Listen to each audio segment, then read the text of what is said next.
over the weekend, we had one of the closest Heisman races of recent years. It still wasn't all that close. It just goes to show you like how usually these things are set in stone. I have a beef with the whole process that a lot of the votes are due before conference championship weekend, because I think Michael Penix did enough in winning the Pac-12 to make you reconsider, and also didn't allow for any Jordan Travis narrative to get out there in the mainstream media, as his injury was deemed by the College Football Playoff Committee to be important enough to change the course potentially of college football history. I voted for him, and I voted for him on my phone without even knowing it, about 45 minutes before the results were posted. I didn't know I was that close up against the deadline, and I just didn't know what time the deadline was. Count. You voted Saturday, your vote didn't count. No, my vote did count. The count.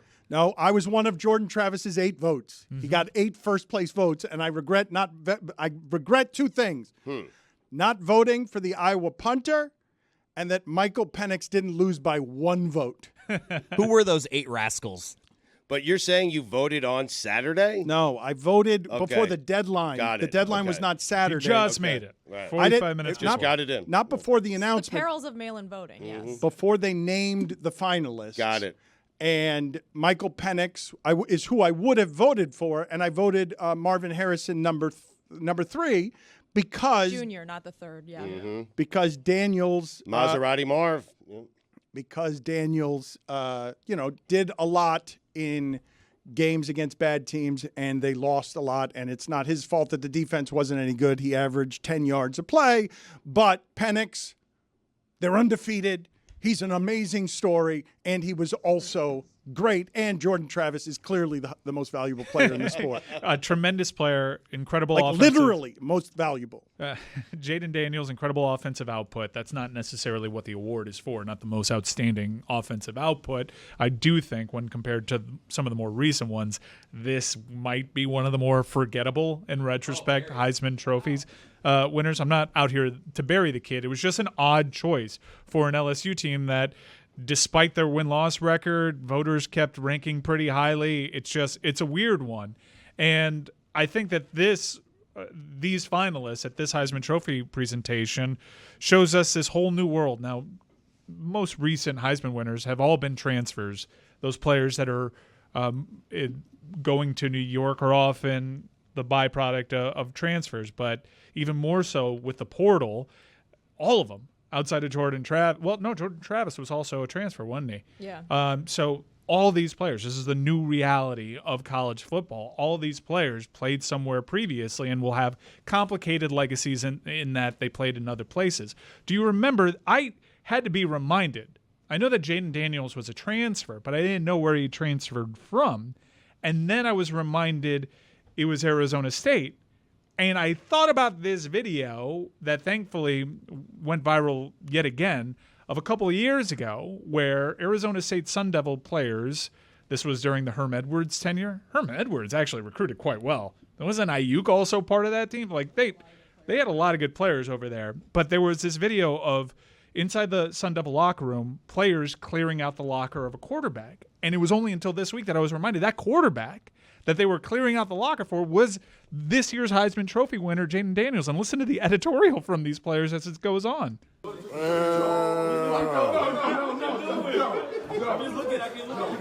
it out. He out of this suck anyways. Jaden Daniels. He sucks anyways. We're glad to lose him. 2 years later, Heisman Trophy winner. Jaden Daniels has had such an interesting career because, like you said, he had a really rough go after the COVID season. Arizona State was one of those teams that I can't even remember how many games they ended up playing that year in 2020, but it was less than 10. Fewer than 10, I want to say.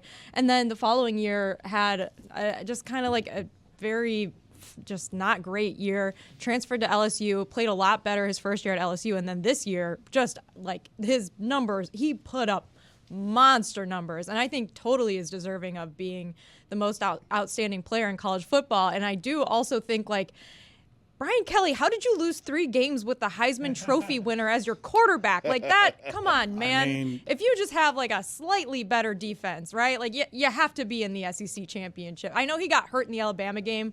and that ended up being like probably the biggest game of the year for them, and that stinks. But oh my God, dude, come on, get it together. Heisman Trophy winning quarterback, 9-3. You say that, but at LSU, the one I remember is that Ben Simmons went to LSU, was clearly a great player, and I don't think they made the NIT. I don't think yeah, that's true. They did it. Or they lost in the NIT, and it didn't make any sense to me. Same thing happened to Fultz. Yes. At Washington, where he was great, and they didn't win very many games, and it was confusing to me. When I say one of the more forgettable in recent memory Heisman Trophy winners, I mean, it's kind of an oxymoron. Like, you're remembered for history as a Heisman Trophy winner, but you are reminded during these broadcasts of people that you might have forgotten about. And look, my school has one of these maybe more forgettable Heisman Trophy winners, and we were all reminded of that Heisman Trophy winner when he stood next to Desmond Howard.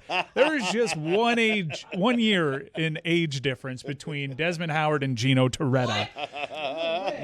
1 year? Well, they won the Heisman 1 year apart. Right. Yeah, there may be more of a gap in actual age. Jeremy, look that up for us, please. 1 year apart, Heisman Trophy winners. How old is Desmond Howard and how old is Gino Torretta? Because that is startling that they are 1 year apart. I'm hoping, Mike Ryan, that Desmond won it.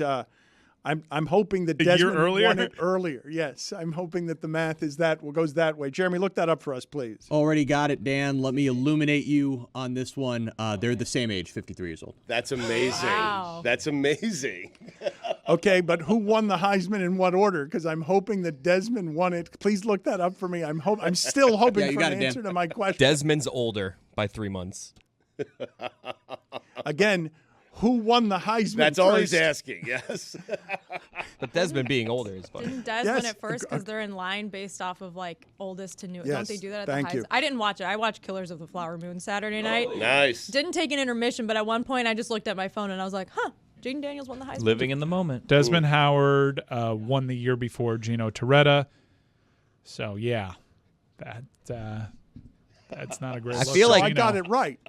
Yeah. So I got it right. You did. Yeah, Desmond It's even funnier. Yes. Desmond Howard won in 1991. Gino Torretta won in 1992.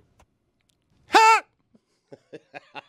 You're proud that of kind of huh? proves the point. The fact that Jess didn't watch it, like Jess is as into college football as anybody, it kind of proves that this is just like an uninteresting cares? Heisman ceremony this year. The Heisman has, I don't, like, there's been a lot of argument and disagreement among college football media and personalities about the Heisman and about what it awards and who it favors and all of these different things, and how it's not really a great measure of the most outstanding player in college football because like an offensive tackle will never win it and a tight end will never win it. And like you have to play one of the 3 positions on offense probably to ever win it. Like rarely will a defender be a finalist, right? And so I get that, and it's kind of like you can just kind of argue about it and decide how much stock you want to put in it. It's still a nice ceremony. I think it's still a great award for whoever wins it, and it should, it matters. It really matters to players still. So I don't want to completely discount it like I know a lot of people do now, but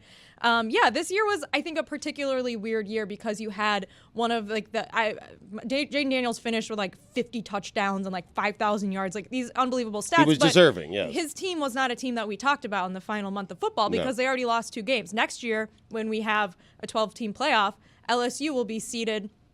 I don't know, at 9-3 they might be on the bubble, but they might be seated like kind of in the bottom half of the 12-team bracket, depending on how they stack up against the rest of the field. And maybe they'll do a deep playoff run, and it will be a team that you still talk about, despite the fact that they had they lost in week 1, so we wrote them off already because that's just how the 14 playoff has made us think about football, which I think kind of sucks. Next year it will be you don't want to face Jayden Daniels in the college football playoff. But you do want to play against LSU's defense. Gino looked old when he won. He did. He's got to be 40 here, no? Yeah. Gino Torretta has always looked like a 45-year-old man. What'd you guys think of Michael Penix's suit? Because I have a theory that I want to float by the class and see what you think. So his suit, for those of you who don't know, the lining on the inside had the names of all his teammates and all his coaches, so everybody was part of this whole moment for him and all Very that stuff, nice. right? Very nice. Now, I feel like if he would have announced that was the case or shown people his suit before the voting had wrapped, he would have won the Heisman. gotten more votes? Because sports writers and voters love that crap. Yes. Love it. And I feel do. like if he would have just shown people that suit, the Heisman would have been his. That's I Michael. love that idea. Can you please just literally wear your heart on your sleeve? Also, back to LSU for 1 second. According to Bill Connolly's S&P Plus metric, which ranks teams on offense and defense and special teams, LSU finished with the number 2 offense in college football and the number 56 ranked defense. Wow. I want to run an idea by you since we're talking about all these guys who are transferring in college. Why don't we, why stop? Why not just let it go all the way out, Dad? And here's the idea I have for you. It's a playoff portal. Now imagine, okay, last week, if Arch Manning says, I am leaving Texas and I am going to Florida State. Right after the regular season is done. It's a special playoff portal. I heard this on Don't you think FSU I heard gets this on in? God Bless Football. You guys should check that out this morning. Stugotz goes very hard at this idea on God Bless Football this morning. Yeah, but you're not on God Bless Football, and I wanted to run the idea by you because I happen to love the idea. Playoff portal. It's essentially a trade deadline, Yes. Dan, where people can transfer teams while their team is in the playoffs. Right. And that's why the award-winning God Bless Football comes out before anybody does around here, and you should listen to Stugotz's thoughts on that there instead of getting them reheated here. Yeah, but we can't get your thoughts there. I mean, we can You if could. you I want was, to come I was, on. I God was Bless just in the Football. other What room. if Do you want to come on this I week? heard you doing it, and I didn't want to do it again. I have a segment for you this week. Would you like to come on? I do. I'd be happy to. It's called Would You Stugotz. Be Shocked? I'd be happy to do more of your work for Answer you. the question. Yes. If Texas's third-string quarterback played for Florida State, would they be in the playoff, Dan? That's the question. You were listening. That was the exact Arch example. Manning. he Arch gave. Manning. know. Yes. You can listen too. God Bless You didn't Football, start a game which this is year, a guys. different podcast that isn't this one. From a hype perspective, though, I think they're in. Same. But Dan? You can get Stugotz's exclusive thoughts on this Yes or matter no? before our show comes out. I prefer not to do that here. I heard you already doing it there. We're doing enough of this stuff to not have it be redundant with you recycling shit you've done elsewhere. First and better on God Bless Football. What if the Mannings have to adopt Jordan Travis as their nephew? Whoa.